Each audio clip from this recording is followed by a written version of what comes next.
Good evening, ladies and gentlemen, and thank you for being here to celebrate our 5th year of That's What She Said, Bloomington-Normal. Please welcome to the stage your host for this evening, Ms. Lana Branch. Whoa! What's up, Bloomington-Normal?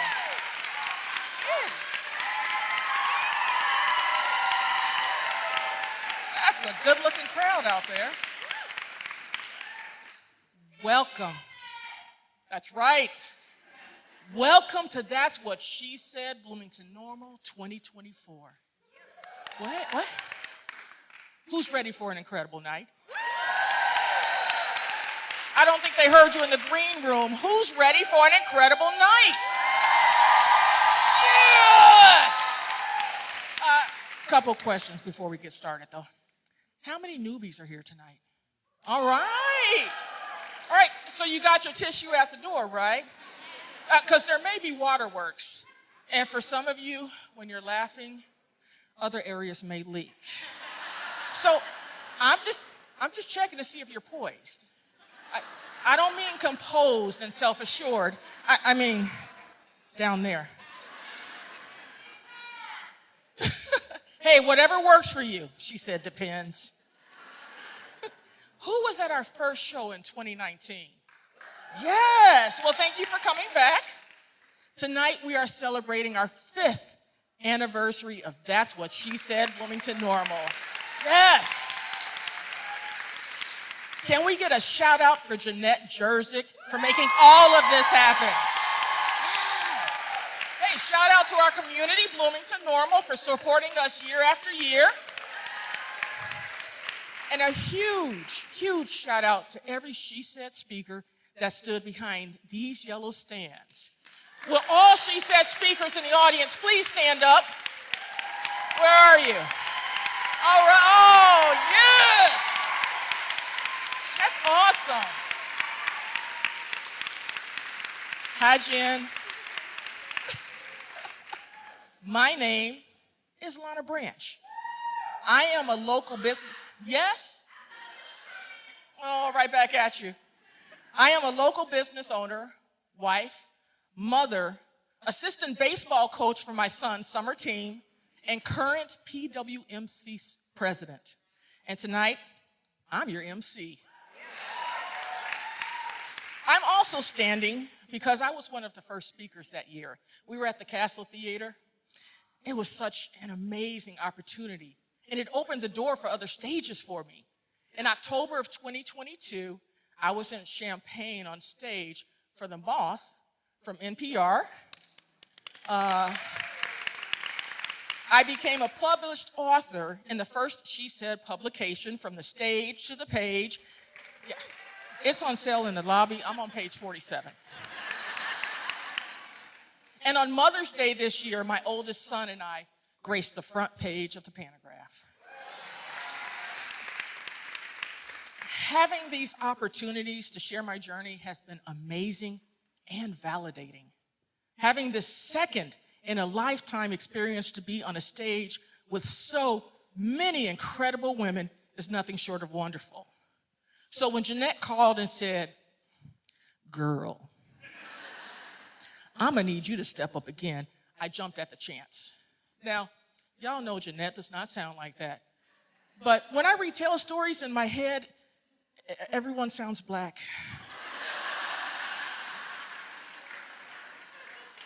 So on episode 1 titled, #Sorry Mom and Dad, I shared the gift of becoming a mom through adoption and how my kids' behaviors are essentially payback for everything I did as a kid. So I apologize to Mom and Dad because payback is a, bet you didn't know that after that night, parenting got harder because my kids got older. What the hell, Mom and Dad? My boys are now 13, 11, 7, and 5. I know, right? And some things haven't changed. Their bathroom still smells like pee because their aim still sucks. Some things have changed. The older ones, they don't mind showers anymore. They're in there for a long time. So, yay? Now, some things have grown. Their shoe size, the number of lies, and the piles of food wrappers hidden in the most unlikely of places. So I looked into that gentle parenting hack. I was thinking, I'm not that gentle. My wife, not gentle. And the kids, definitely not gentle. But after seeing a few videos, I realized that's not what it meant.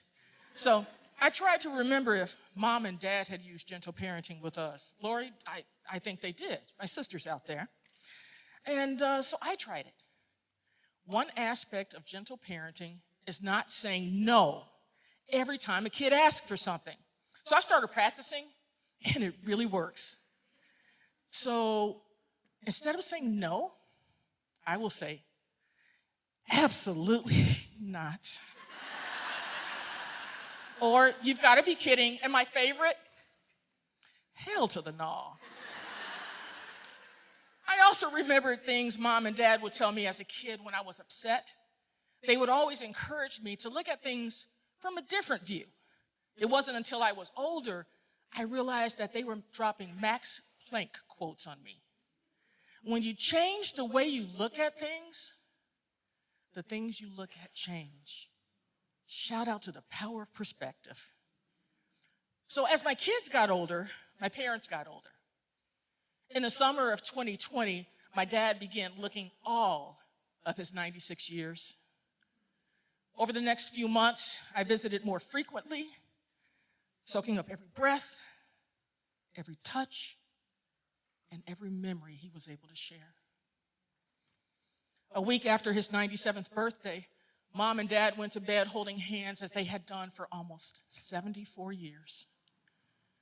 But this time when Mom rolled the other direction, something was different. Now, in my mind, Dad tried to look at her through his now gray eyes, and though his face muscles no longer moved on demand, he would smile at her and tell her one more time, I love you more. Within hours of the first phone call, all of the kids and many of the adult grandkids were in the house. After a speedy drive, I ran upstairs and held his hand, and it was still warm.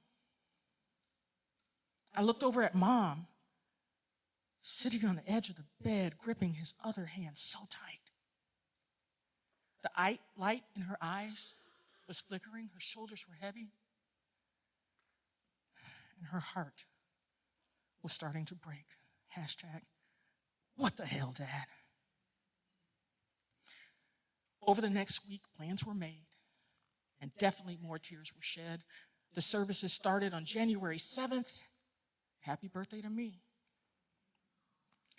As I was sitting in the pew behind Mom, I noticed my brother's bag on the floor, and something caught my eye.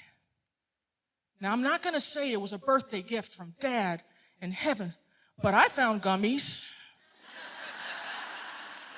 Yeah, not the kind you find in a candy store. Hey, all's fair in grief and gummies, so I took 2. I popped them so fast, the rest of the evening just flew by. Or went really slow. I don't know. I can't remember. But I do know my energy was off the chain. Over the next few years, I put that same energy, minus the gummies, into Mom.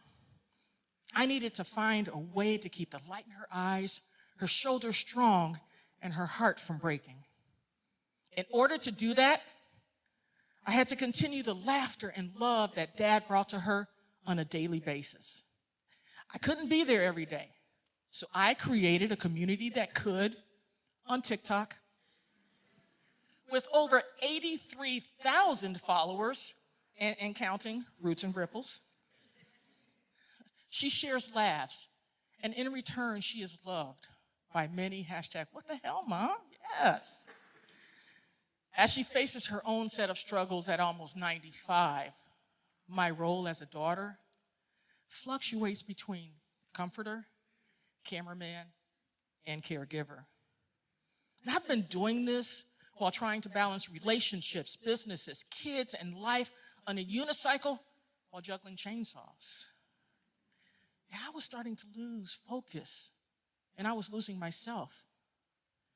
After hearing Emily Karen speak at a PWMC meeting, I realized I had to let everything fall and start from a place of balance within myself. I took stock in what was important to me. Easy. Memories. Because at the end of my dad's days, he had memories. My mom has amazing memories of being a kid and raising her own. I have amazing memories of my childhood, my kids' first days, my wedding, my dad's last days, and all the days surrounding them. For those like Mom who have far less tomorrows than yesterdays, I'm creating moments. She forgets easily nowadays. Just minutes after leaving an event in downtown Chicago this summer, she kept asking, "Where are we?"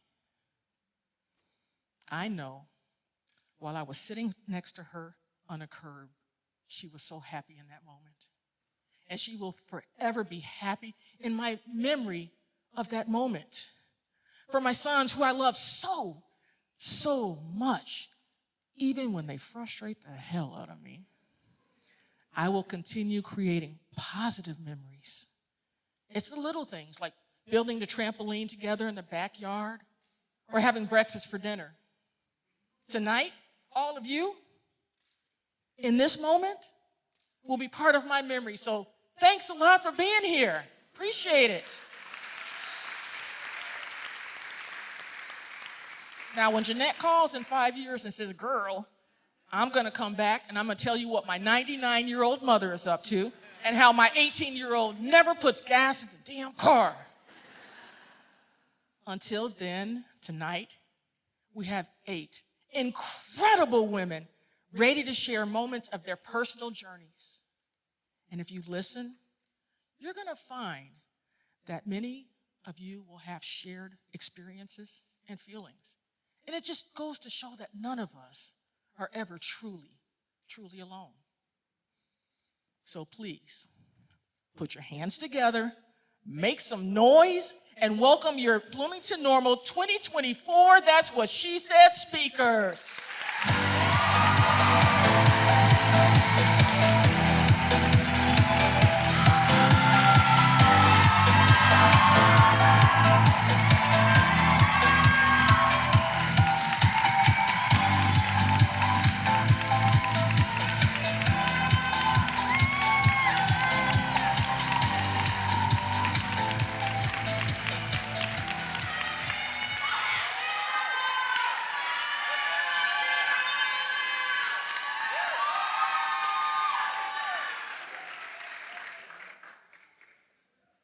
Someone have fans here.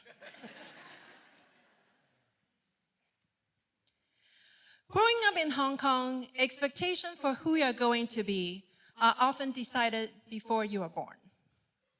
My parents grew up in a culture where the only acceptable path for their children is to excel in school, get a job at a prestigious company, marry well, and know how to play piano.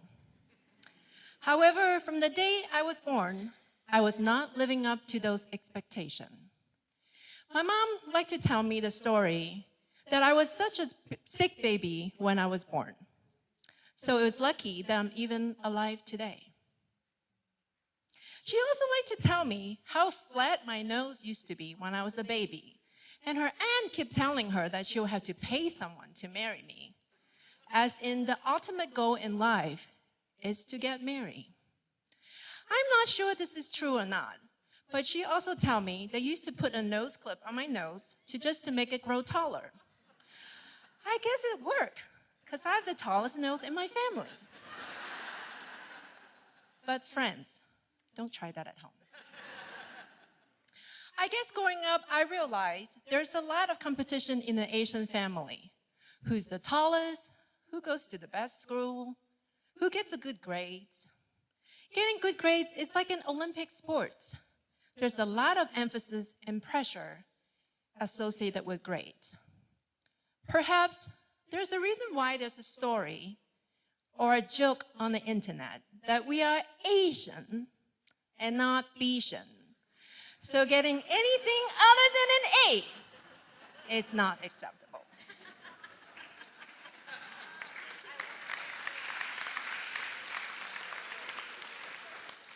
I was never a smart student. School was not easy for me for some reason. I repeated second grade, because my grade wasn't good enough to move on to third grade. I remember my report card was all red, and my parents were very disappointed. Let me explain to you. My kids have it easy growing up in America. In Hong Kong, we started learning how to spell at 3. At 4 years old, we expected to write in full sentences in both Chinese and in English. Let's not talk about math. They said Asian not good in math? Not this Asian here. The only math that I'm good at is called a discount math. You know, like when you go shopping, you saw a top on sale for 20%. I can tell you in a heartbeat how much it costs after it discounted. My friend, that is called a discount math. School system in Hong Kong involved a lot of testing. Elementary school was not easy for me, because I didn't do so well with the placement test at the 6th grade level, so I didn't get to go to a better school. Everyone wear uniforms, so you can tell what school you go to just by looking at what you have on. My mom was disappointed and didn't want to let my neighbors or my relative know, so every morning I would have to hide on my way to school.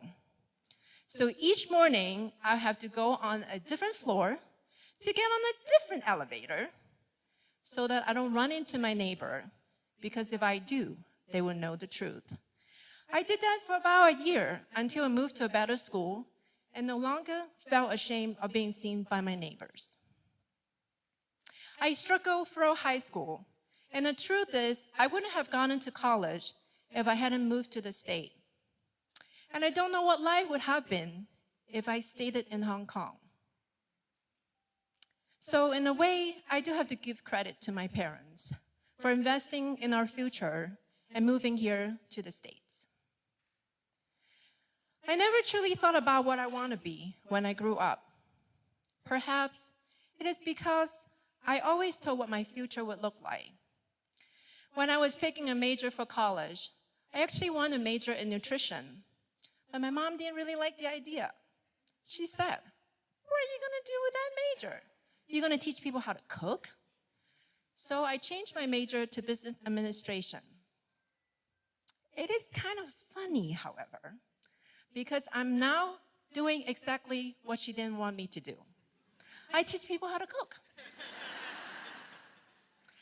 As I got into a workforce, I continued to feel like there was an expectation of me and what I should be. I was always reminded to be responsible, to never take risks, because taking risks is not in our DNA. To be successful, I must be in leadership, to be a director or a vice president. But for me, I just want to be known and recognized as a hard worker, someone that will go above and beyond and prove that I'm capable, even though I don't sound and look apart from others. Don't get me wrong. I was truly blessed and have been given many opportunities in my 21 years in the corporate world. And I have people believe in me more than I believe in myself. However, there was always or also part of me that felt like I had to keep proving myself. I was supposed to strive for a leadership position.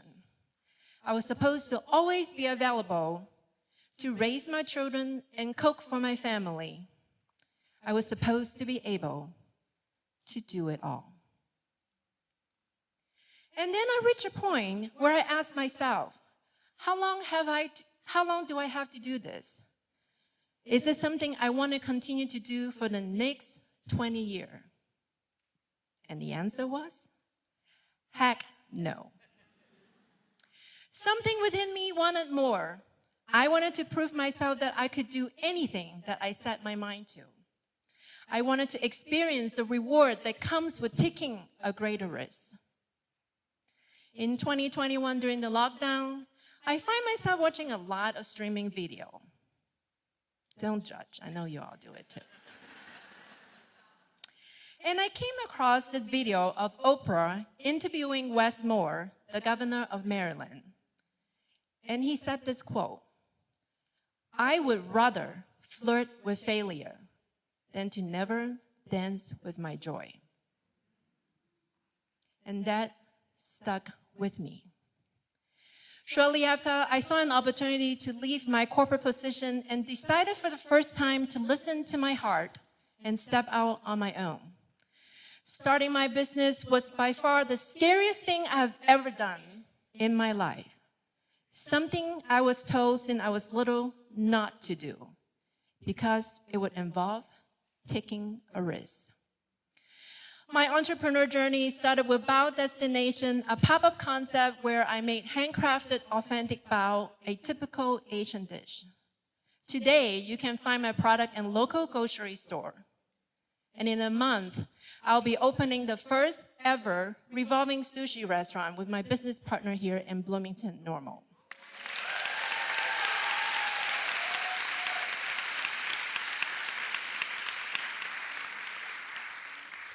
It's scary. It's exciting. But as I enter into my 50 era, I feel like I have something to be proud of besides my children. I finally made it.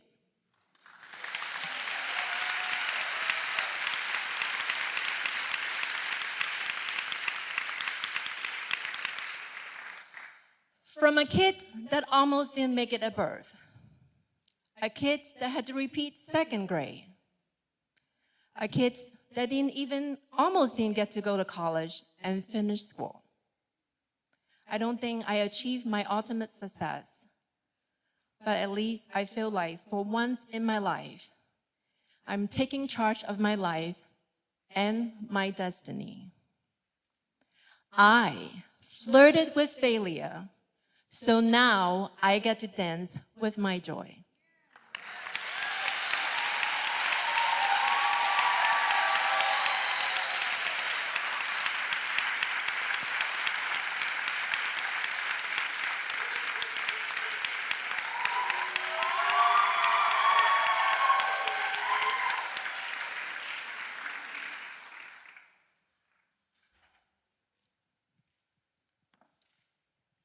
Every one of us in this world is so unique that no two people have the same fingerprint, not even identical twins.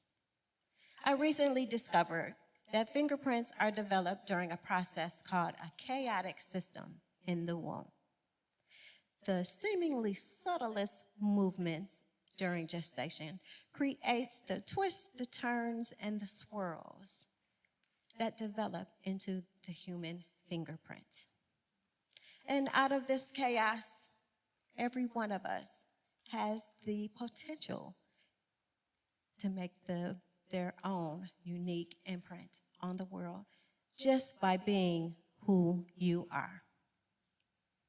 I can definitely say that I was born into a chaotic system.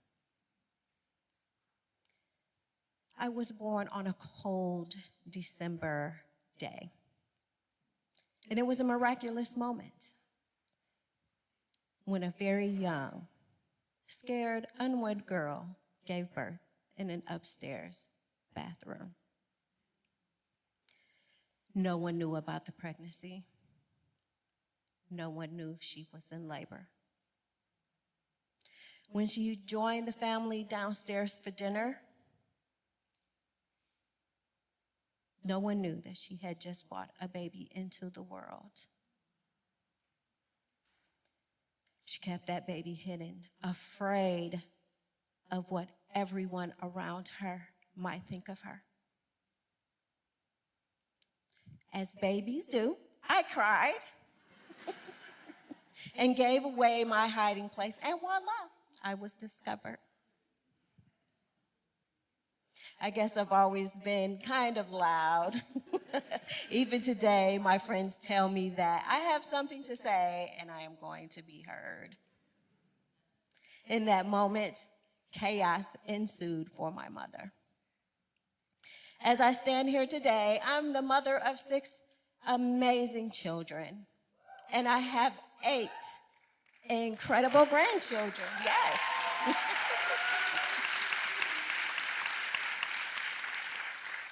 I can most certainly relate to the chaos that comes with motherhood. When my kids were little and I walked into the room with all 6 in tow, I could feel the judgment of me. I could see the looks on the faces. I learned very quickly which rooms I was not welcomed in. 22 years ago, I accepted a full-time position right here at Heartland Community College. Thank you. I started as a secretary in the corporate education department. To prepare for this transition, I found a new, larger townhome for me and my kids to live in. We were ready for a fresh start after all. When I called the new landlord to confirm our appointment to pick up the keys, I was met with an awkward silence on the phone, followed by some lame explanation that they could not get approval for a lease due to the number of people that would be living there. What? You tell me this now? The moving truck was on the way. I was floored. Literally, I lay on the floor, devastated. I had to find places for all of us to stay. My kids were separated from me and from each other. I would report to my new job every day with a smile on my face while dealing with the reality that my children and I were homeless.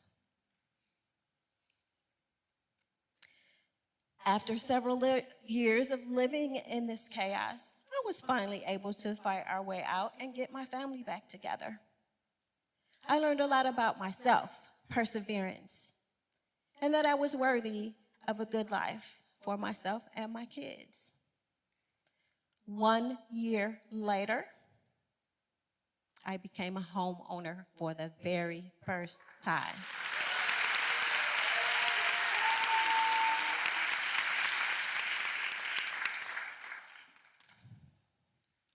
For many years, we were on our own, doing the best to stay out of the chaos and find joy in every day. And I didn't date much, but when the opportunity came to me to step into a relationship with a caring partner, I was ready for that chance. I wish I can stand here and tell you that those 10 years led to peace and joy. I wish so much that I could end my story here with a happily ever after. But we all know that does not always end that way. I, over time, learned the man I married was a narcissist. Everyone around me thought he was great, and some still do. I had endured abuse, both mentally and physically. And with a broken spirit, I had never felt more alone. I lost so much during those years.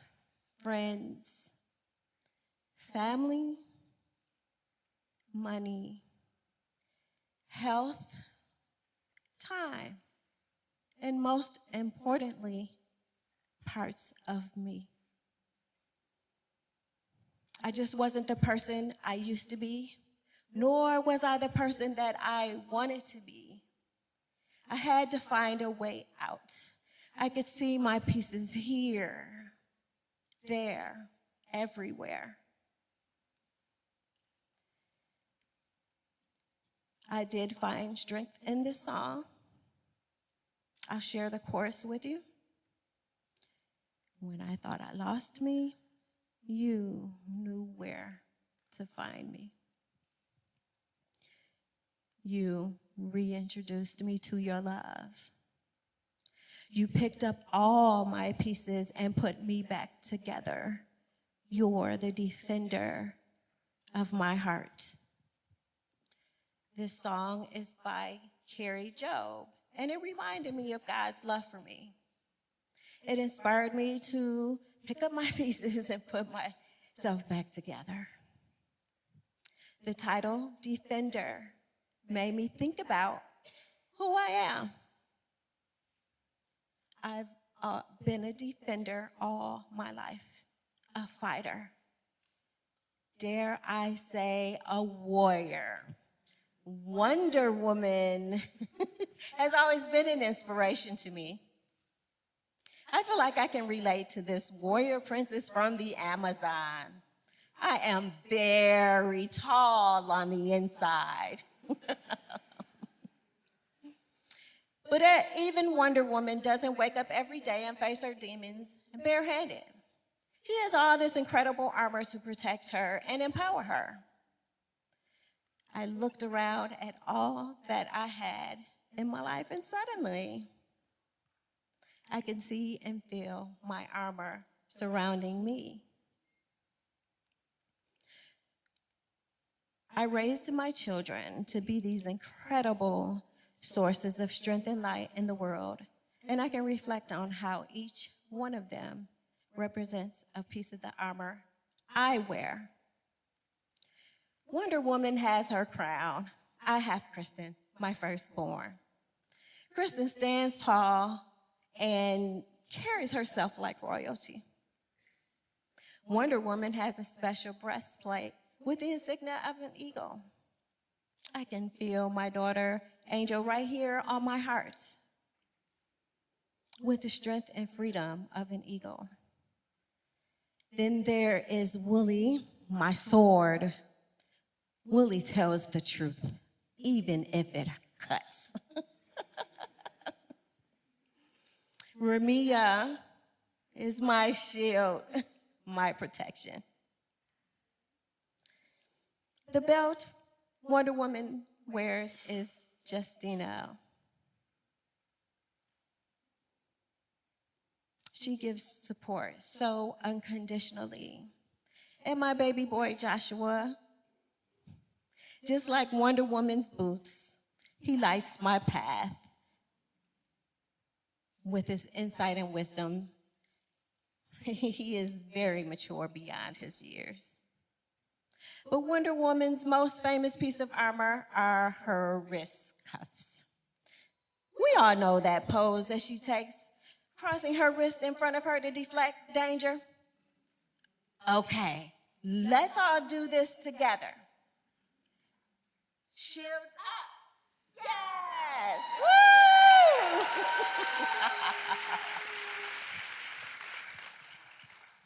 These powerful bracelets are the armor that I claim as my own. They all come together to make one powerful superhero, just as my children empower me every single day. For this story, the research on Wonder Woman's armor uncovered the true name of the bracelets as the bracelets of victory. Just wow. I can take all the victory I can get. I desire to embrace my superhero powers. I work hard to be a passionate leader that leads others to be superheroes as well. The more I embrace the chaos, the more I embrace my uniqueness, the greater the impact I can have on this world. Shields up.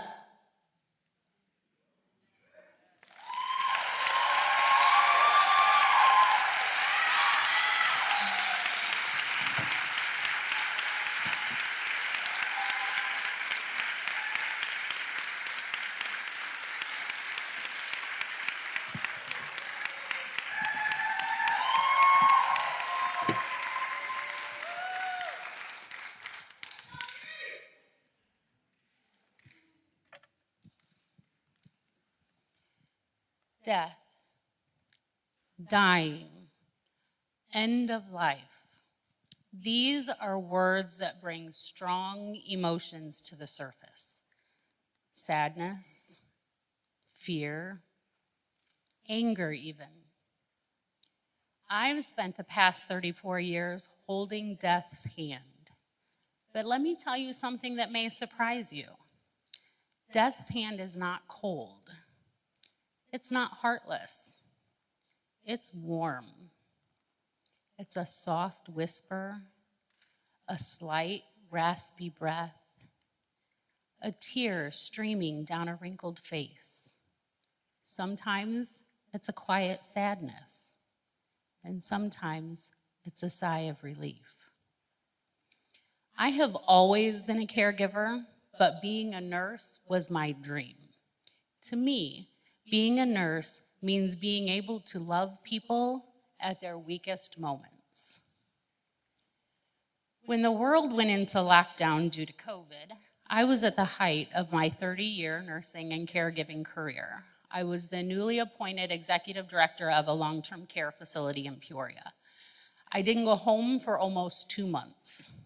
And when I did go home, it wasn't every day. My 70-hour work weeks turned into 90-hour work weeks as I helped to cover staffing struggles. We were in complete lockdown. No visitors or families were allowed in the buildings, no exceptions.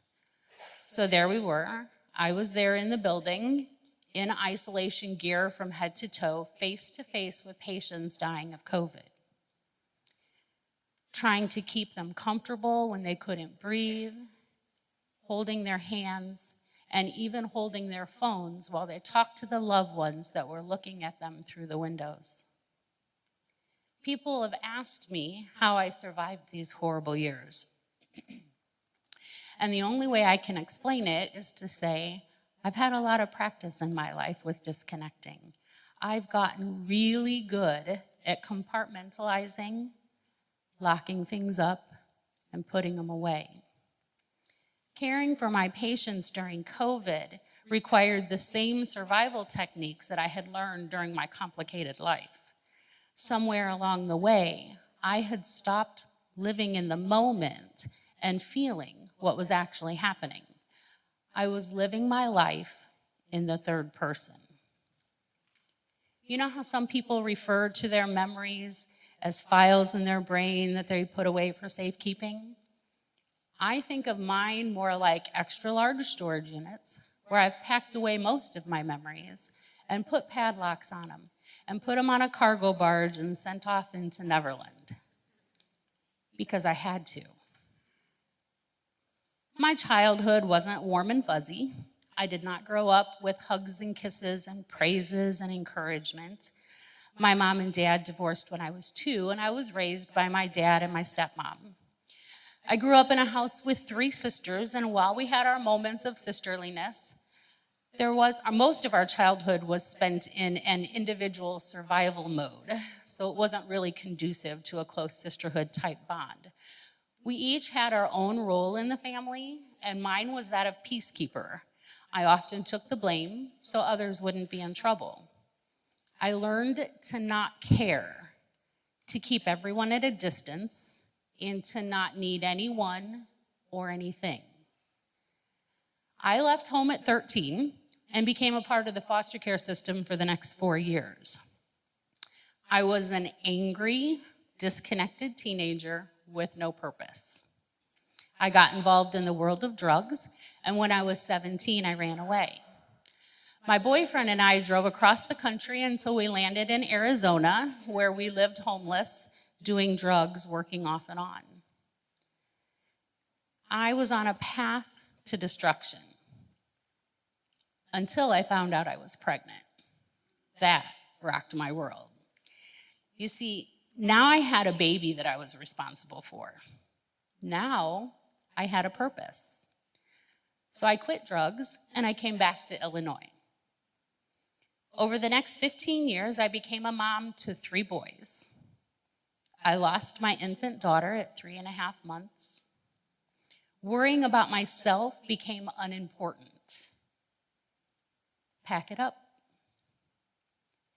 Then I was diagnosed, treated, and survived breast cancer twice. Thank you.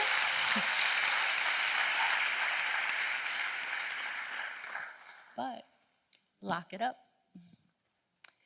I raised my boys as a single mom when I met the man that I thought would be my forever person.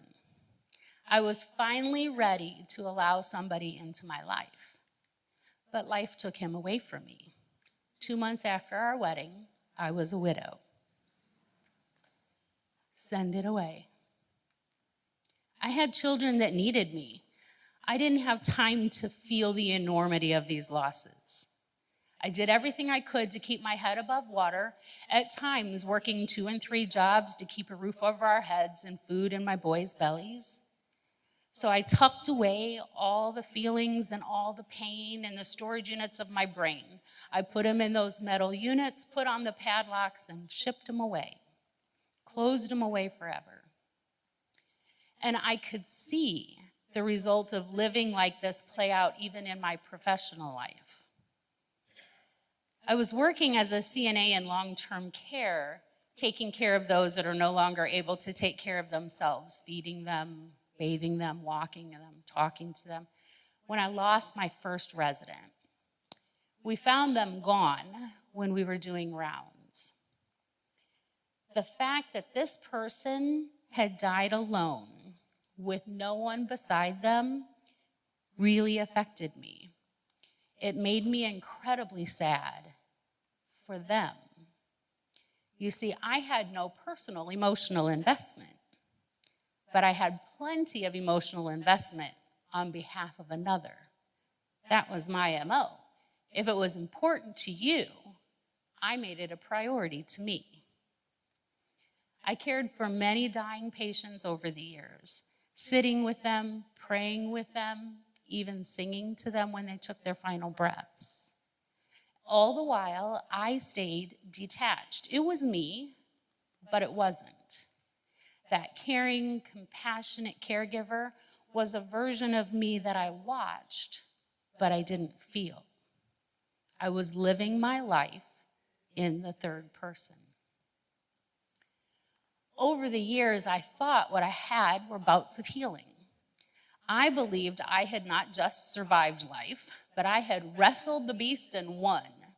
I married my amazing wife, and we added 4 more beautiful children to our family through adoption. Post-COVID, I left long-term care after 32 years because I felt like I had a decision to make. Either I was going to let my job be my life, or I was going to live my life. But you know there's going to be a twist thrown in there, right? Almost a year ago now, my dad got sick. I didn't have a relationship with my dad, but I stepped up to take some of the load off my sister. When he was in the hospital with a broken hip and pelvis, I was there every day to have the medical conversations with the staff. I would go in the mornings before work, and those mornings changed everything. My dad and I had conversations we'd never had about the things we'd never wanted to talk about. There was a healing and a connection that took place for both of us. When he passed away unexpectedly, the enormity of the time spent together in those past few weeks hit me. I was sad that we'd never had the daddy-daughter relationship that I'd seen other people have. But I was grateful for those last weeks and the closure that we were able to find with each other. So I thought I was good. Living my life in the third person, I didn't stop to grieve. I went right back to work. Came home every night, was a mom and a grandma, and did all the things.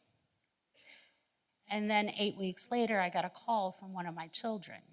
My biological mom had died. This was a blow and shock to me. While we weren't close, she'd been living in Georgia with one of my sisters. I knew her health was poor, but I didn't know she'd been in hospice for the past 9 months. My sister never told me. I will never get the chance to make things right or find closure with my mom. That opportunity is forever gone. And for the first time, I haven't been able to step into the third person. I got angry. I'm still angry. This past year has been a struggle for me, and I was not ready for it. I thought that by this time, at my age, and with all I've seen in life, that I was rock solid.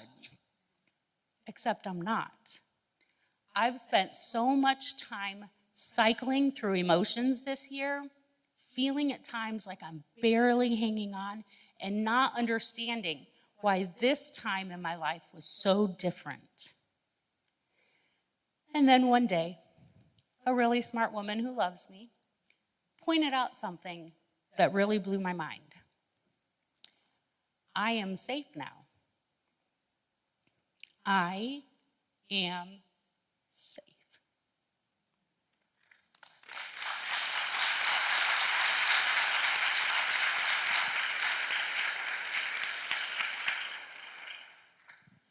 That's when I realized the original reasons for all of those walls, for that disconnect in those storage units and the padlocks, the two people in the world that were supposed to bestow safety, security, and love, but did the opposite and instead taught me fear, mistrust, and insecurity.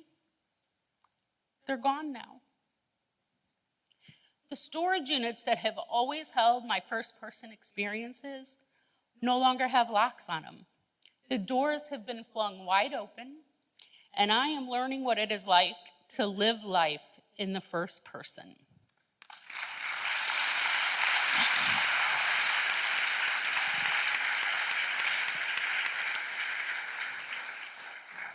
I have deepened my relationships with my older children and my grandchildren. I am more physically and emotionally present for every moment of raising our younger boys.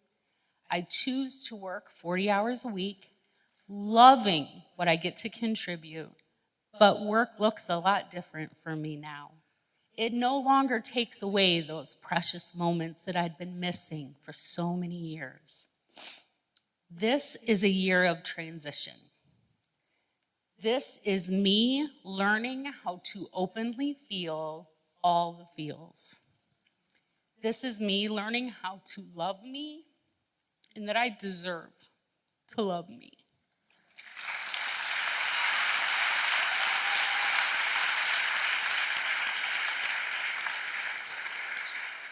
This is the year of B.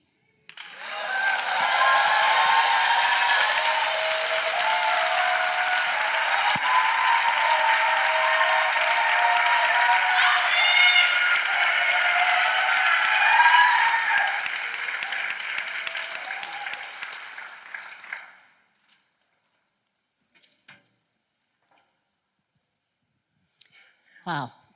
I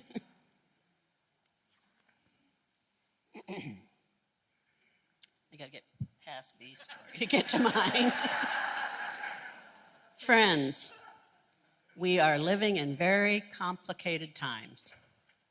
You just need to turn on the TV or take a peek at the internet to witness people bashing each other right and left. Too many people think they have a right to tear others down. I'm here to tell you, now, more than ever, we need to remember to just be kind to one another.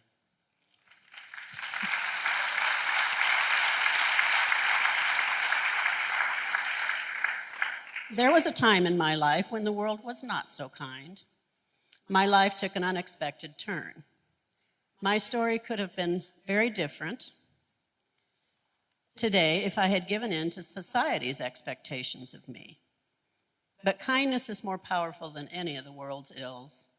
If you pay attention, you may find kindness in the most unexpected places and at the most unexpected times.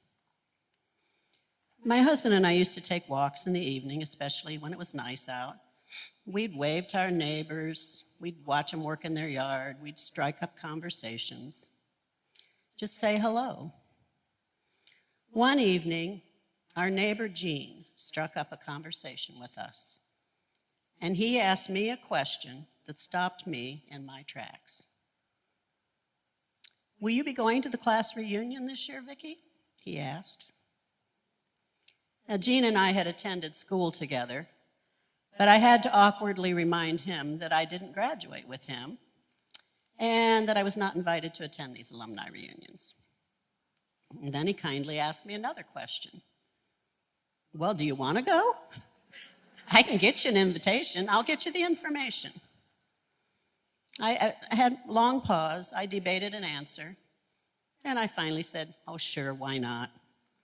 That simple question from Gene opened a door to me that I thought was closed and sealed 20 years earlier.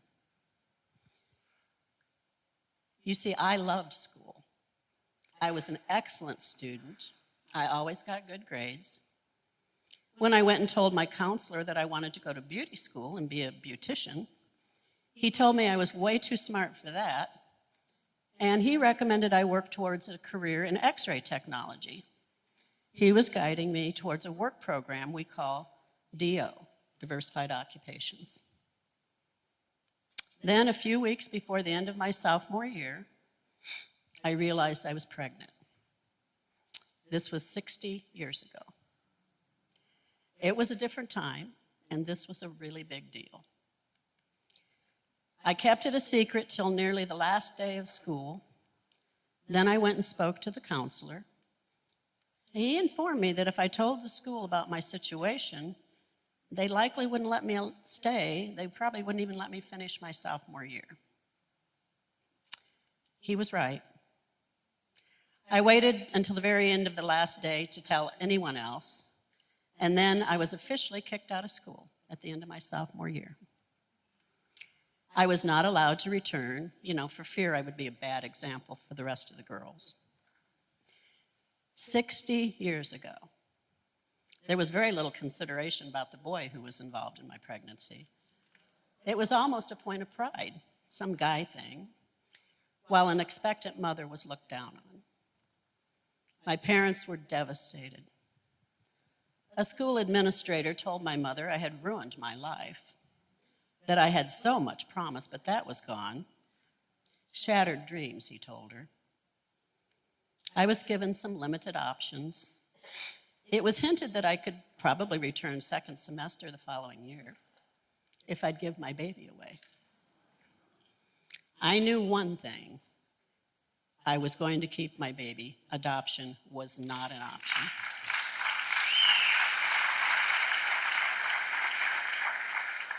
So that was the end of my high school career. As I was distanced from the classmates, I heard rumors about what was said about me. Only my sister and my closest friend, who no longer lived in Normal, stood by me. I wasn't welcome to hang out with my friends anymore. I was told the only way I could finish high school was through summer school. And if I chose to do that, it would take me 16 years to get through.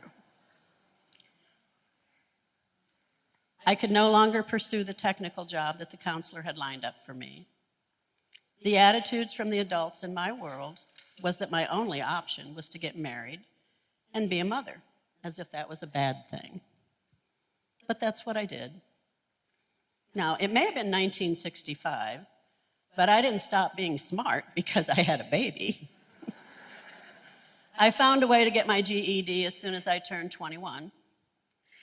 I held many jobs once my baby was born and had many experiences that have contributed to who I am today. I used my smarts to learn from every opportunity that was put in front of me.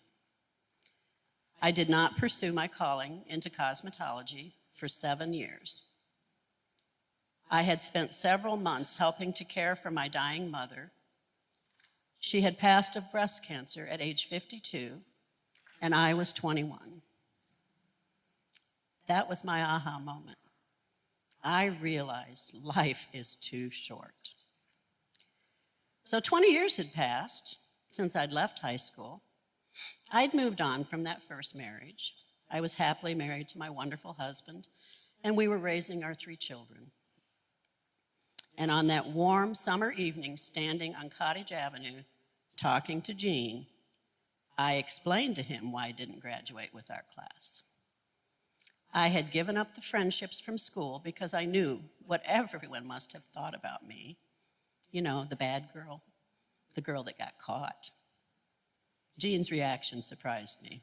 He honestly did not know why I had left school, and it certainly didn't faze him now. He repeated his offer to share my information with the reunion committee so that I could be included on the invitation list. When I attended my class's 20th high school reunion, I was fully expecting to be reminded of the shunning I had felt when I suddenly was forced to leave school. I was prepared to hear people whispering in the corner about the girl that got herself pregnant. But that wasn't what happened at all. I reconnected with so many of my former classmates, and they welcomed me with open arms.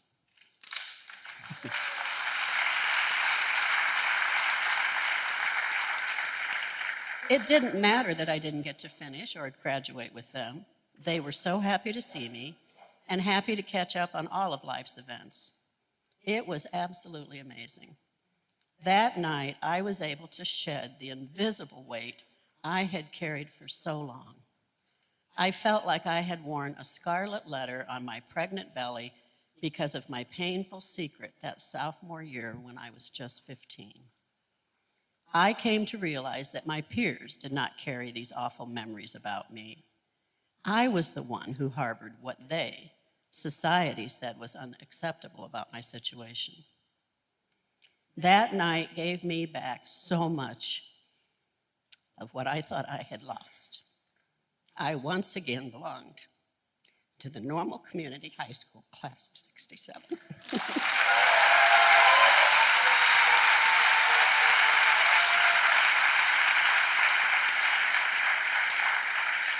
I had so much fun at that reunion, I joined the reunion planning committee. Back then, our class organized reunions every 5 years. I've been an active part of all of them for the past 40 years. Keeping connected with the class has become one of my passions and joys. When we were approaching the year that we were all turning 60, we knew we had to do something special. We had a picnic that year, and we increased our gatherings to every year. Now, every year it's not a formal reunion. We do a picnic or something, but every 5th year we still have a formal high school reunion. And now I get together with my former classmates, the ones who I thought were judging me all those years ago, every single year. We have a blast. It keeps us young. When something is this good, life's too short to wait 5 years. Life's too short to settle. I went for my GED and ended up the career path I had always been called to. In fact, it may even have been divine intervention all those years before that kept me from pursuing that hospital job. Life is too short to harbor grudges. Life is too short to focus on negative past events. Life is too short to stay in relationships that are not nourishing you or those involved. Life is just too short for a lot of things. Life is too short to be unkind. It is because of Gene's kindness that one day, over 40 years ago, that I have so much more joy in my life. I am so incredibly grateful. And guess what? Our annual gathering's tomorrow night. We're celebrating our 75th birthdays this year, and we still rock. Let's hear it for NCHS, class of '67. Go Ironman.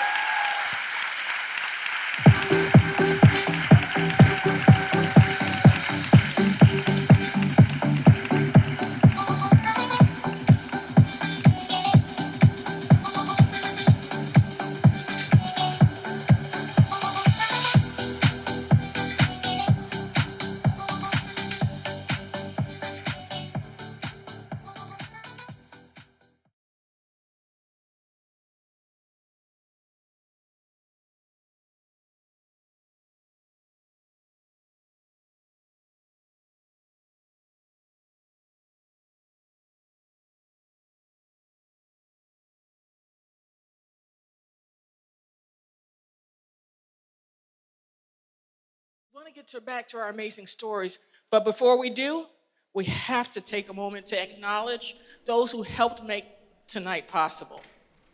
Thank you to our presenting sponsor, Carl. They have been so supportive year after year with That's What She Said, and we are honored to have them alongside us as we celebrate our 5th anniversary here in Bloomington-Normal. Now, this beautiful set behind me, and that is from Carpet Weavers Flooring and Furniture Gallery. Thank you for making our stage so beautiful this evening. Thank you to our amazing after-party sponsor, Commerce Bank. You're all invited to join us. Just tell them, you're friends with me and you can get in. And that's gonna be in the atrium immediately following tonight. We can't put this event on without the generous support of incredible sponsors like Rob Dobbs, Little Jules Learning Center, and CIBM Bank. I know there's representatives in the audience, so thank you for showing up year after year. And we are super excited to be at this amazing venue. Isn't this beautiful? Ample parking, it was awesome. So Heartland Community College has been so welcoming and so wonderful to work with. We were invited to bring our show here by the amazing women of the Heartland chapter of the American Association for Women in Community Colleges. We are so grateful. Now, there are many local businesses who said yes to supporting our show tonight. All these businesses believe in women, and they believed in us, and we appreciate that. So take a moment when you have time, look through your program and learn more about them. They're amazing businesses and organizations that make our community incredible. They supported us, so let's support them.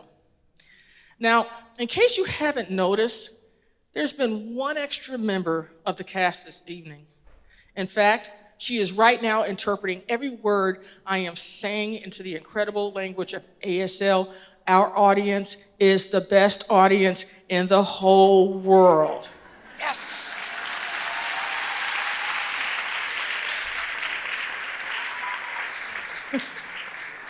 We have a mission at the She Said Project to make our shows and events as inclusive and as accessible as possible. And it is my great honor to introduce you all to our interpreter, Mrs. Rose Panapinto. Thank you, Rose. Now, every She Said show partners with a nonprofit within the community. And tonight, we are honored to be working with the Multicultural Leadership Program. They are celebrating 15 years of empowering individuals to become servant leaders. Allow me to introduce you to two amazing women to share a few words about this transformative organization, and they are fellow She Said sisters. So please welcome Cecilia Ruffin and Sharon Peoples. Yes. Thank you, Lana. It feels so good to be back up here. Seems like it was just yesterday that I was up here. I want to say, first of all, good evening to each and every one of you. John Maxwell said that leadership is not about titles, positions, or flowcharts. It's about one life influencing another. The Multicultural Leadership Program is a 9-month leadership experience with a focus on servant leadership. This program began with the vision and leadership of Pawnee Item, along with a group of dedicated individuals who believed in the need for servant leadership. Their other-centric mindset laid the foundation for MCLP, and since 2009, we have graduated over 330 individuals.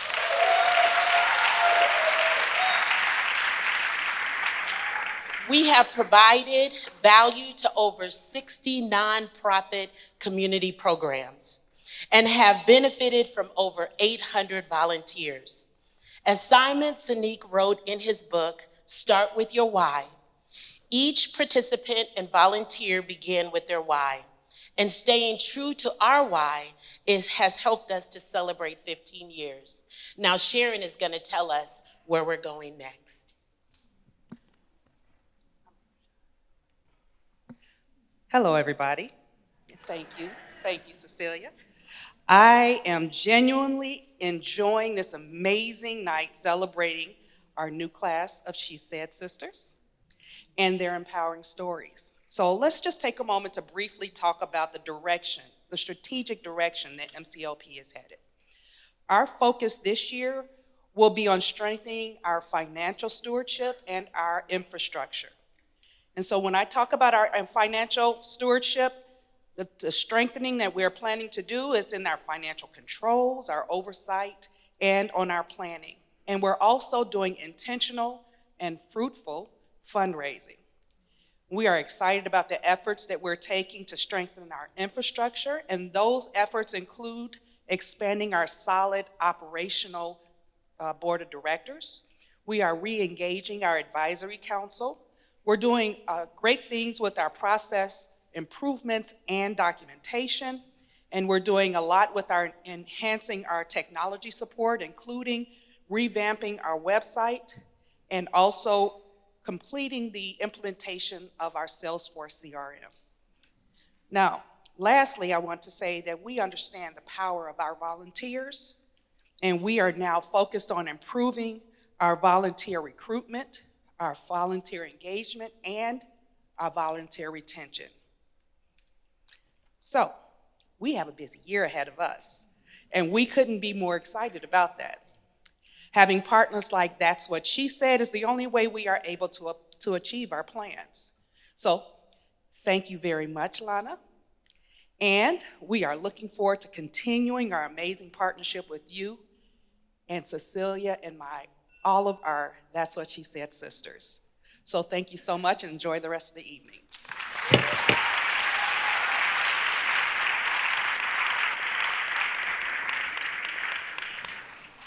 I'm gonna need you guys. Girl, come back. Oh, money. No. I just want to say thank you, Sharon and Cecilia. It's an honor to support such a meaningful organization. Now, we need to get back, like you just said, to sharing some of these stories, but I need your help. Help bring us all of the speakers back, so please. Welcome back to our That's What She Said speakers.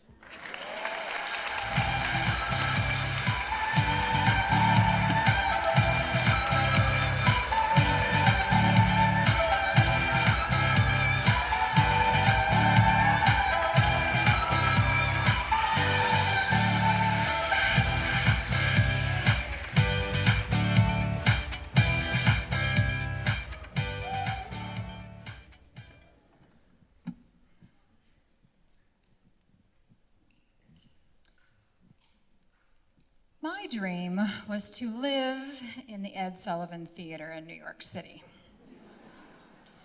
The bright lights and the bridges that surrounded David Letterman as he gave a monologue, interviewed a guest, or counted down a top 10 list were inviting, exciting, living, and breathing. So after my first 5 years of teaching, where I encouraged high school students to chase their dreams, I found the courage to prepare my resignation with a plan to move to New York City. Not in the Ed Sullivan Theater, the security guards frown upon that, but to be in Times Square, to pursue what I'd always wanted to do, become the first female talk show host in late night. I love the idea of giving a monologue, of using humor to entertain, to inform with some jokes, to interview a really interesting guest, share the stage with music and amazing people. And I gave my typed letter of resignation to my principal, who was surprised and said he'd hold on to it for a little while in case I changed my mind. I was determined. I would not be changing my mind even if my world changed drastically within the next week. My 23-year-old sister Christy was severely injured in a head-on rollover car accident.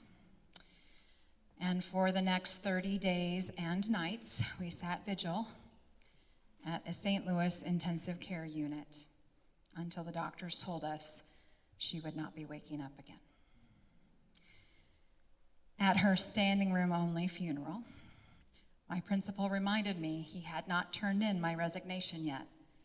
And I said, please do. I have to go now more than ever. And if I don't go now, I never will. So he did, and so did I. I moved to New York City just a few months after my sister's death.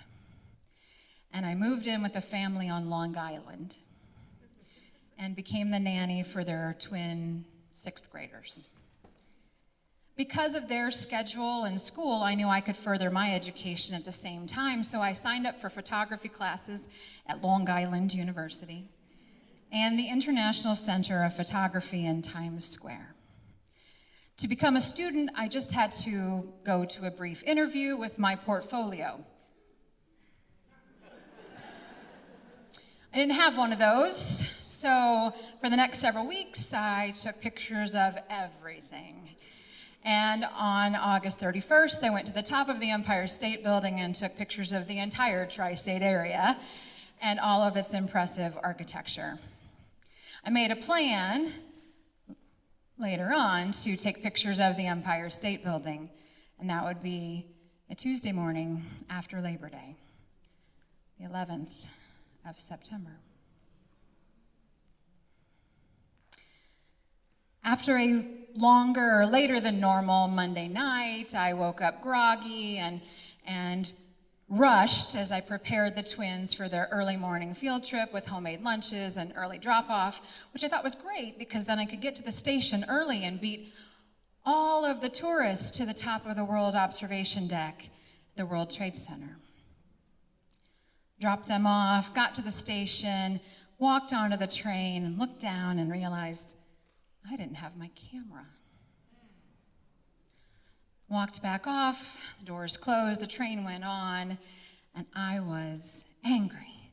I went back to my car, went back to the house, and I had just destroyed myself over those 30 minutes that I just now added to my commute. When I walked in the house, the phone was ringing. It was my mother from Central Illinois. Come home. Why? Come home now. Your city's on fire.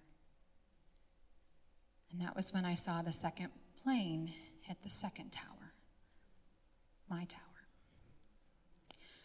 I was instantly overcome with a sense of dread and relief at the same time.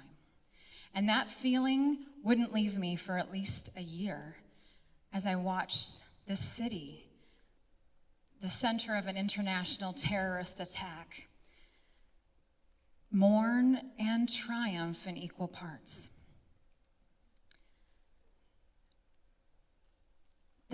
The lights at David Letterman's theater were dim for the next week, while tourism waned and rescue operations became recovery ones. And it was 3 weeks before Saturday Night Live returned to the airwaves. But with it, a collective sigh of relief of New Yorkers as we could now laugh again in spite of indescribable trauma. Some would argue that it was too soon, but I tend to think that humor and trauma go hand in hand most times. Carol Burnett gave credit to her grandmother, and although the origin isn't officially known for this equation, tragedy plus time equals comedy. Time is relative, and humor is subjective. But humor has power, which is really why I wanted to be on that center stage. Power to lead, the power to entertain, the power to educate, power to share joy, and the power to heal. Rosie O'Donnell was one of the first female talk show hosts, and while she didn't host during late night, she did everything I wanted to do: educate, entertain, give stuff away. And I desperately wanted to be in her audience in New York City. And after 9/11, the New York City Tourism Bureau begged locals to save the entertainment industry. Please come and see shows. Please come and see the talk shows. Please support the movies. And they didn't have to ask me twice. Within a month, there I was in the front row, in front of Rosie O'Donnell, center stage, in the iconic Rockefeller Center. She was electric, entertaining, everything I knew I would be. And I loved it, even if she stole my job. During the first commercial break, however, when the live lights turned off, so did her contagious smile. I saw the heartbreak of performing comedy in a city just 1 month removed from destruction of life, buildings, and security. I saw the human behind the humor and the energy it took to be on, hiding whatever her true emotions were for the sake of others. And I saw myself. And I realized that as an educator, whether in front of a class or just living my life, that I was on center stage, performing, entertaining, hiding all the time that I was sad and heartbroken for loss of my sister, my city, my dream. When I returned back to Central Illinois that next August, I wasn't sure I wanted to teach ever again, so I took other jobs. The school found out. And they called and asked if I'd want to direct theater. Okay. And that's all it took, and I was back in the classroom. But see, it was there that I slowly realized, in front of a captive audience of teenagers, that I could hone my humor craft every hour of every day. I had humor's power, and I could wield it to educate, to entertain, and to control. I promised students in my English class that they would only be required to laugh once during every school year, or they would fail. Just once. Daily, I would give them a journal question, because it's important to write every day, and it's important for me to take attendance without you talking. So sometimes the question would be related to what we were studying. Sometimes it would be random, and sometimes it would be inspiration as I drove to work that day. And on this fateful day, it was, as I overheard radio talk show hosts discussing what they would do differently if they were the opposite gender. And I thought, great question. I'll ask the kids. I wrote, if you were the opposite gender for the day, what would you do differently? And the students began writing, except for one young teenage boy who blurted out, dude, if I was a chick, I'd play with myself all day long. And the students laughed. And I had two choices, and quickly. I could remove him from a class and wield that power as a disciplinarian, or I could use humor and wield that power. Guess which one I picked? So I said, no, honey, the question says, what would you do differently?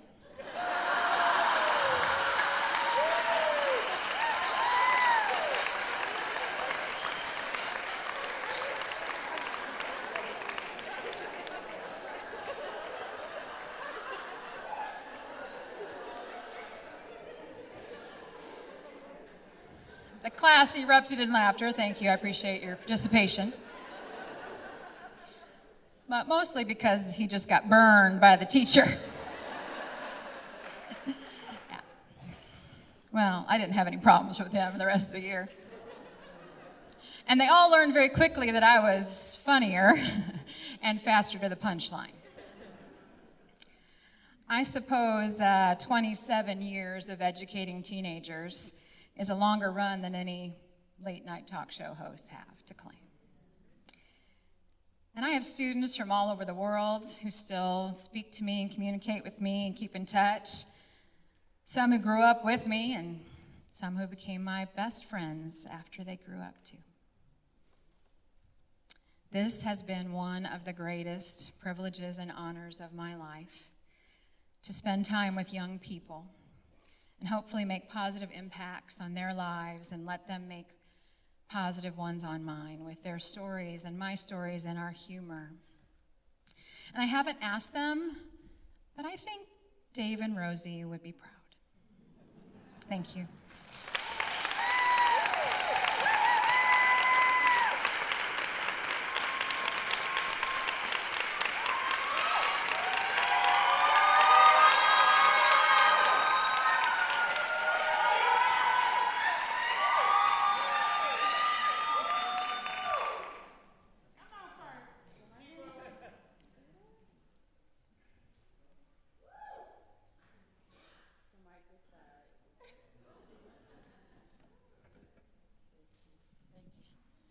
All right. Have you ever lost something? Of course you have. We've all been there, frantically searching for our car keys when we're already running late. We've all experienced the case of the missing shoe. We've even had the unfortunate circumstance of losing the green stuff, money. While loss is familiar to us all, a few years ago, life taught me a lesson I never asked to learn about losses. We can get a new set of keys, we can buy a new pair of shoes, and we can work for another check. But sometimes we lose valuable things that can never return to us. It was a typical day in November of 2019. I had a long day at work, and I was ready to head home when my phone rang. My husband was on the line, and he sounded a bit frantic as he instructed me to shut off my computer, not look at my email or social media, stay on the phone with him, and drive straight home. My heart started pounding as my mind raced to figure out what could be so wrong. As I arrived home, I was met by my William, who quickly ushered me past our 3 children. His sense of urgency trumped my usual routine of hugging and kissing them and listening to them tell me about their day. He walked me into our bedroom, sat me down on our bed, and when his eyes met mine, I knew that this could not be good. My husband looked me in the eyes and told me that I had lost something forever. His words were, "Charlotta, Brandon has been shot." Brandon Jose Riggs, my baby brother, my mother and father's last child, had taken his last breath on earth. He was gone. How could I cope with this loss? Losing the brother I grew up with, ate with, played with, fought with, laughed with, and loved so deeply. My body immediately sank. I went into shock, gulping for air as I tried to comprehend everything that I had just heard. Each inhale felt as though I was swallowing down so much grief that it took up a permanent residence in my belly. From the depths, a darkness came over me. I did not know if I could go on. I needed to mourn for my brother. I wanted to scream, but I had no power to muster out any sound. I had so many questions. Who murdered my brother? Was it an attempted robbery, an altercation with someone? Was it him simply being in the wrong place at the wrong time, who shot my brother multiple times and left him bleeding on the floor lifelessly? I wish I could stand here today and tell you today that all those questions got answered. The truth is, the more questions we continue to ask, the less we seem to know about his death. Long days and nights followed. The grief dragged me down so deep that the earth was too high up to reach to pull myself up out of it. And in the days leading up to his funeral, I felt blinded by darkness. How could I say goodbye when his death was still a mystery? How could I face such a loss? I watched my brother be lowered into the darkness of the earth, and I watched as shovels placed dirt on top of his casket. And it was at that moment I was reminded that there are buried treasures in the dark. Life was teaching me another lesson, that some of the most prized possessions are found in the earth's deep, dark, and cold regions. Diamonds, rubies, and emeralds, those precious stones were all first embedded in soil. Every stone has a unique story that once began in the dark. And at that moment, I realized while my brother was being lowered to the ground, I was yet rising in my soul. As we drove off the cemetery, I could feel something shifting. As deep as the darkness was that I was in, I knew at that moment that darkness could not define me. And just like precious stones surrounded by darkness, I believed I could be transformed into something beautiful in the midst of my darkness. I would turn to my journal to sort out my complex thoughts. And one morning during my quiet devotional, I started pouring out everything at once. I wrote so frantically that my hand began to hurt. My writing could not keep up with the thoughts swirling in my head. And finally, I had to stop scribbling and just sit there, reflecting on what I was feeling. And in the silence, like a light in the end of a dark tunnel, the purpose of my suffering was revealed. I vividly saw the words, "She rose."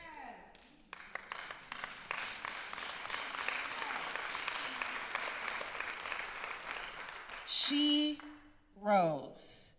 In my darkness, there was a treasure to be discovered. Those words lifted me up out of my grief and gave me hope, clarity, and purpose. The words "she rose" were clearly a heavenly sign that it would be all right to let go of my suffering and stand tall yet again. It was what God wanted me to do. It was what Brandon wanted me to do. And through my ministry, I now teach women that they do not have to stay stuck where they are. Whatever is trying to overcome them, they can overcome it. Whatever is trying to conquer them, they can conquer it. And they too can rise and become the sheroes that they were meant to be.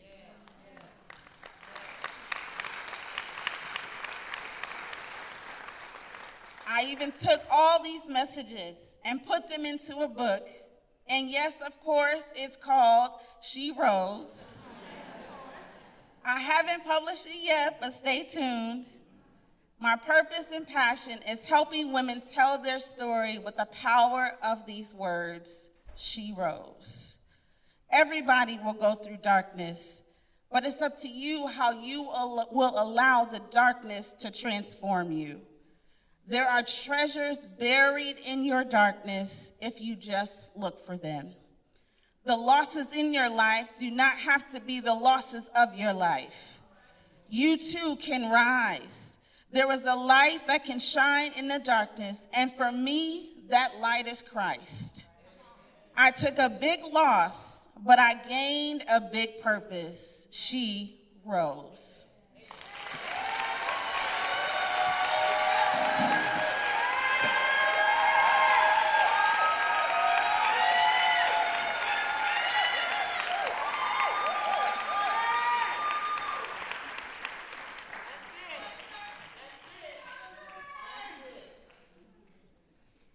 Thanks for letting me follow that.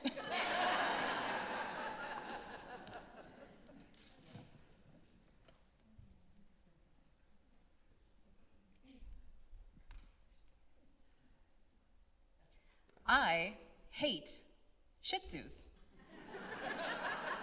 That's right, you heard me.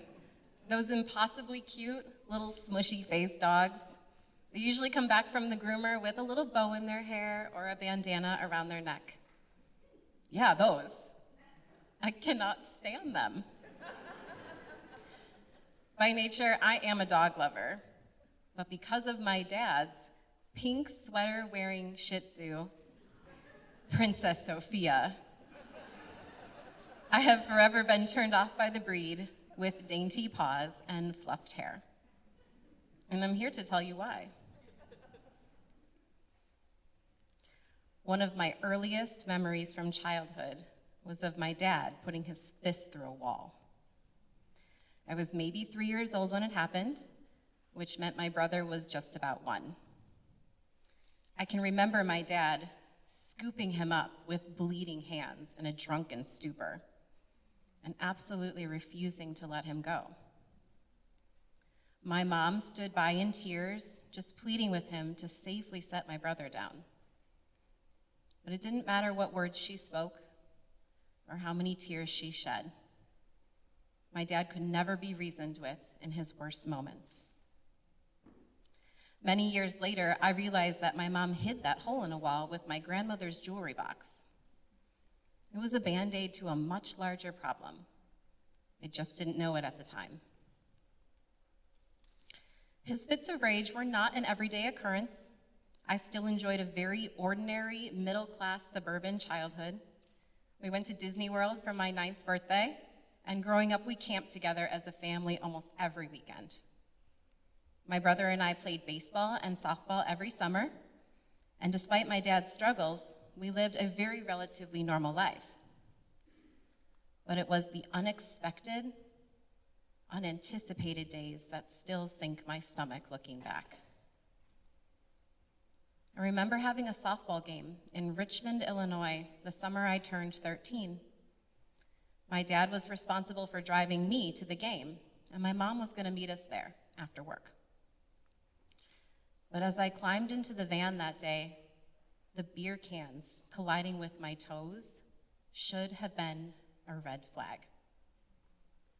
I was just too young, and I didn't recognize it for what it was.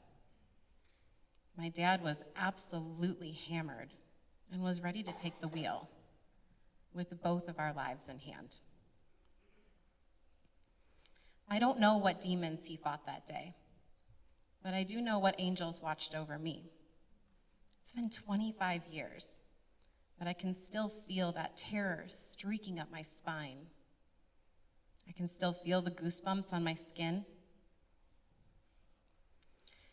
And I can still, if I close my eyes, feel that van swerving into the opposite lane. I don't know what higher power allowed us to arrive unscathed that night, but I do know what arms I ran to the second we arrived. I clung to my mom and I just cried. The game had already started, but I never got to play. I didn't want to anymore. I just begged her to take me home and to never let him drive me anywhere ever again. The next day after school, I found a pink Post-it note on my pillow. It was paper clipped to a $5 bill. All it said was sorry. I kept that $5 bill. I still have it, tucked away in an envelope. Because of my dad's dependence on alcohol, he wrecked more than just cars. He wrecked lives in inexplicable ways. For all his faults and the emotional scars that he left in his wake, he did teach me something along the way. He instilled in me the need to always do the right thing. Now, in hindsight, his words are outrageously ironic. It's been 5 years since I ended my relationship with my father, for good. This was not a decision I made lightly. My dad has suffered from alcoholism my entire life. And if I'll be so bold, I will also diagnose him with narcissism, aggression, depression, and whatever the medical term is for being a pathological liar. It's been 5 years since we last spoke. $1 for every year of silence. It's the best investment I have ever made. For myself, for my husband, and for our children. To quote the New York Times bestselling author, Glennon Doyle, a woman becomes a responsible parent when she stops being an obedient daughter. Right? More than 1/4 of young adults are estranged from one or both of their parents, suggesting a complete societal shift away from the traditional American family. The hashtag toxic family has 1.9 billion views on TikTok for a reason. I'm a part of this statistic. On Easter Day 2019, I upheld his words and I made the decision to do the right thing for my own inner peace, but also for the future of my children. It was the day I decided I was done. I was 4 days postpartum with my youngest. I remember holding my infant in my hands, watching my son and my daughter open their Easter baskets. One of the little things I had tucked inside was a bag of vanilla-flavored goldfish cookies. The kids didn't care. They preferred their bubbles and their peeps and their chocolate bunnies. But I remember vividly watching my dad pick up that bag. And without asking, he ripped it open and he sprinkled a couple cookies on my couch. For Princess Sophia, my favorite pink sweater wearing Shih Tzu. I can still hear her stupid snaggle teeth crunching and munching on my children's Easter treats. I can still see it caught in her fluffy hair. And I swear, she looked me straight in the eye and she chewed every bite with zeal. Now, I recognize that this small act in itself, it was not heinous. But keep in mind, I had just given birth 4 days before. I had barely slept. I definitely hadn't showered. And in addition to my infant son, I had a 1-year-old and a 2-year-old to care for. Not smart. The fact that anyone had an Easter basket that year was a flippin' miracle. I asked him to stop, and I explained that the cookies were not for the dog. They were for my kids, for his grandkids. He waved me off, and he fed her more. I asked him to stop again, but my request carried no weight. The same way my mom's pleas fell on deaf ears so many years before, my feelings didn't matter today, like hers didn't matter yesterday. It was the same cycle, the same record playing on repeat. My husband intervened, repeated my words, and so did my mom. But no matter what was said, he defiantly fed that dog until the entire bag was gone. Now, like I said, I get that this act wasn't anything major, but it was a defining moment for me because I knew I didn't have to continue this relationship. He hurt me that day more than any day prior because he demonstrated to me just how little he cared. The love and affection he showed that dog far surpassed the love he held for his daughter. She mattered more than me. Boomers accuse millennials and Gen Zers to be too quick to cut contact. And I'm here tonight to push back on that. We do not have to tolerate unacceptable behavior because someone is related to us by blood.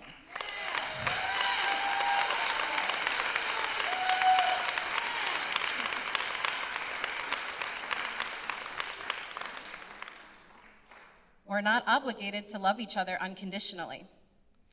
I place a higher premium on my own peace, even if it comes at the expense of something as steadfast as the family unit. How a family comes together and comes apart isn't rational or easily explained.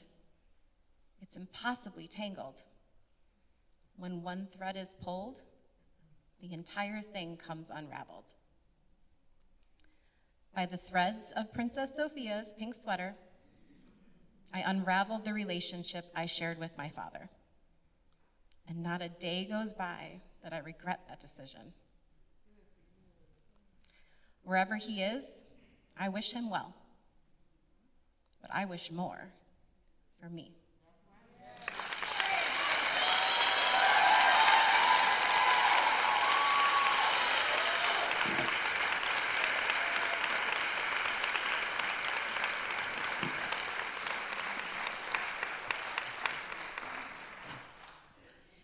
Okay, so I've been told I talk really fast, so I need you to all listen really fast, okay? Ready? Here we go. Last story. All right. From the day I was born, I have always been a positive person. I choose to have as much fun in this life as I can, because what's the alternative?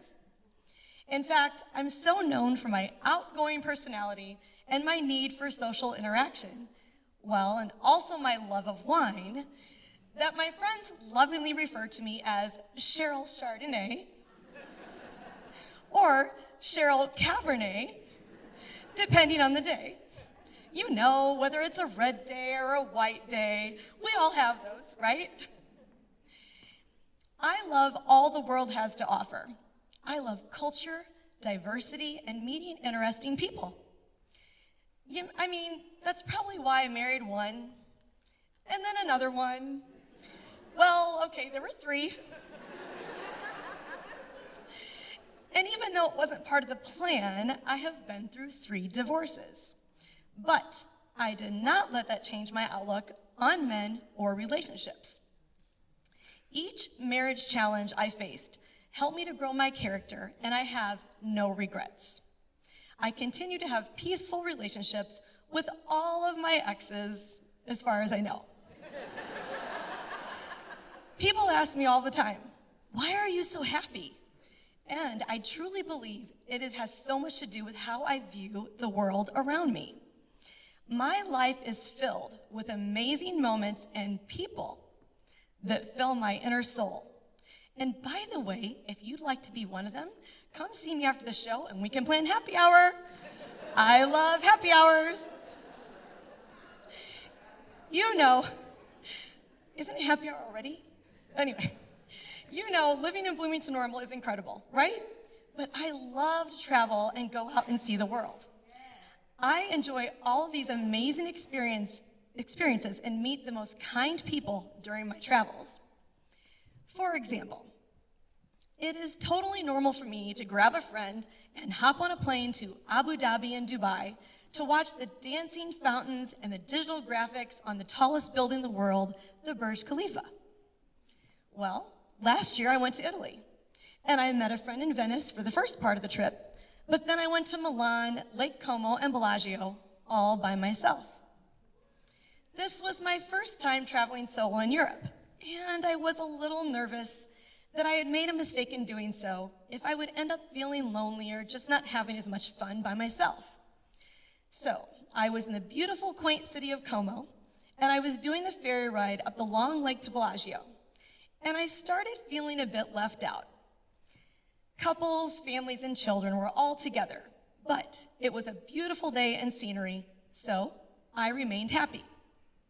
We landed in Bellagio, a small town situated on a hill, and there are multiple stairs up the hill that have lavender boutiques, leather stores, and restaurants on the stairs.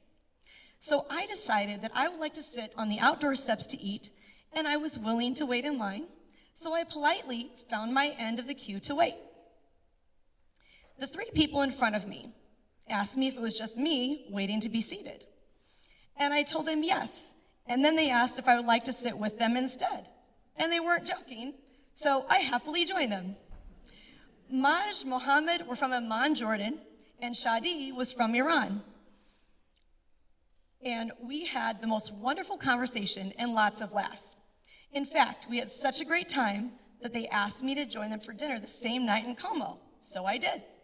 We ended up closing it down with gin and tonics and singing and dancing to Whitney Houston and cracking up laughing. It was a blast. Then the next day, they invited me to join them in Milan for the last dinner in town, and we met again for the third time, and we still keep in touch to this day. In my experience, strangers are the only people that you haven't enjoyed a meal and a laugh with yet. So the next day I was in Como again, and everyone had told me prior to my trip that Como was very, very safe. There is not much crime at all. So I had no problem walking into town from my hotel in the daylight along the lake on a 20-minute walk. Again, it was a beautiful day and I was enjoying my trek when a black Mercedes minivan honked, pulled over onto my side of the road, and a gentleman hopped out of the car and said, "I know you are probably going to Como and I would love to give you a ride." And of course, my American response was, "Thank you, but I'm fine walking." But he insisted kindly that if I join him, it's complimentary, and he just would ask that I sit in the front seat with him so we can talk. So I did. No, I would never do this in the US. I could tell when I entered the vehicle that he truly was a professional driver with name signs, so I was not worried. His name was Saeed, and he was originally from Morocco. Really nice guy. And as promised, we got to Como, and as I was thanking him, I asked for his card so I could pay him for a ride back when I was finished with my day. He told me, "Well, if you would like to go to dinner at some point, let me know and I would join you." And I told him, "Well, I'm actually ready to eat lunch now. Would you like to join me for lunch?" And he was all in. He asked me where I would like to go, which made me laugh. I reminded him I was not from here, and I said, "You go ahead and pick the restaurant." He drove us to this beautiful hotel restaurant right on the lake. And through our conversation, I learned about him and his wife and family and how he came to be in Italy from Morocco. After lunch, he dropped me back off in the city so I can enjoy a relaxing solo day of wine, shopping, and people watching. When I was ready to leave, I called Saeed to pick me up as I had to get to the train station by 6:30 p.m. He said, "I'll be there in 10 minutes, but first I have to take you to my favorite gelato place." And I said, "Okay," and we did just that. Meanwhile, he gets 2 urgent phone calls and tells me, "I know you need to get to the train, but I have some customers that are stranded and can't find a cab. Would you like to come with me to pick them up? And I promise that I'll get you the train on time." And I said, "Sure, let's do this." So I hopped in the front seat again, and we picked up the 4 people from the train station, and they were Americans. I asked them where they were from. "Denver." And they go, "So how do you know this guy?" And I'm like, "Well, he picked me up on the side of the road, and now we're friends." After I assured them I would not do this in the US, they were cracking up. Then we proceeded to the next group of 4 retired ladies to pick them up. And you know where they were from? Florida. Now, these ladies already knew Saeed as their driver. So they were a little jealous when I got into the car and they said, "Well, how do you know our driver, Saeed?" And I said again, "Well, he picked me up on the side of the road and now we're friends." So, again, I assured them I would not do this in the US, and we all laughed. Not only did Saeed get me to the train on time, he made sure I knew where to buy my ticket, took my luggage to the track to wish me well. I smiled all the way to Milan as I was in awe of how the universe brought these wonderful people into my life so unexpectedly, especially when I had been in doubt at the beginning of the trip that I might be unhappy traveling alone. Some may call it lucky, but I truly believe that the good energy we give off comes right back to us. And now I have more global friends, which makes my heart really, really happy. Looking back on my experiences, I think the world would be a much better place if we all just open our hearts and minds and live in the moment. You can have some amazing conversations over gin and tonics and Whitney Houston overlooking Lake Como. Whether I'm by myself or traveling with friends, I know that I have many adventures ahead of me. There is a reason that my Instagram handle is Cheryl Loves Fun. And if you want to hear about my next trip I have planned, come see me after the show.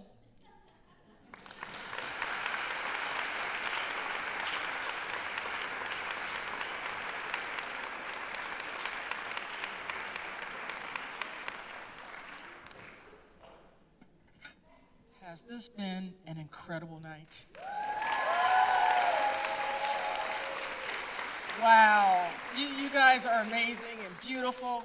And in fact, this has been an extraordinary journey that began over 5 years ago. So please, let me introduce you to my friend who called me up and said, girl, our director and our friend, the national director of all things She Said, Jeanette Jerzyk.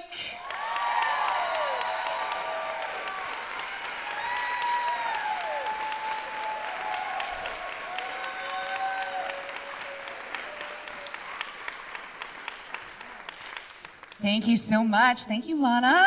Thank you, everybody, for coming out and supporting these incredible, amazing, bold, courageous women. Hi. I see so many familiar faces out there tonight, and some faces that will become familiar as we continue to shine a spotlight on the women of Bloomington-Normal. Now, we often like to end our shows with a musical number, and we thought long and hard about what song would be the perfect showstopper for this evening. Tonight is all about the Sheroes making us feel like anything is possible. So we're gonna play a song that we all know and love, and we decided to make it a sing-along. But we have one request. Whenever the song calls for the word hero, we are all going to sing at the top of our lungs and change it to Shero. Got it? And don't worry, we're gonna help you out and put the lyrics up on the screen. So, if you're ready, everybody up on your feet. You guys, everybody.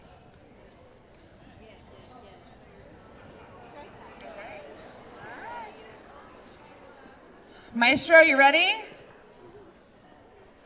This is for everybody. I want to hear you loud and proud. Hit it.